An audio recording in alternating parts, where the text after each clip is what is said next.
Welcome back mga ka-auto. This is Jeff again from Kapwa Moto TV. At as I mentioned kanina, na we were going to review the tire block ng Guapo Car Care Solution. So, let's check it out.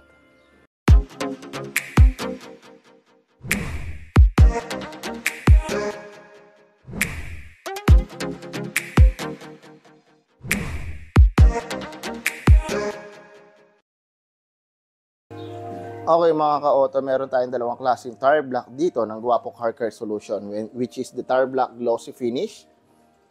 Ito yan, glossy finish. And we have the tire block matte finish. Nakita ko na yung effect nito, mas effect pala nito. Maganda naman siya, pero gusto ko muna matry itong matte finish kasi I'm not a big fan ng tire block talaga kasi ang ginagawa ko lang talaga dito sa sa tire ko is binabrush ko lang siya. And yun lang, yung natural color niya. Kaya gusto ko talaga yung mga matte finish when it comes sa gulong.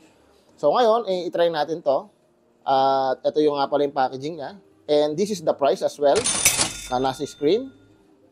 At ito, we will talk about this later once na ano natin yan, no?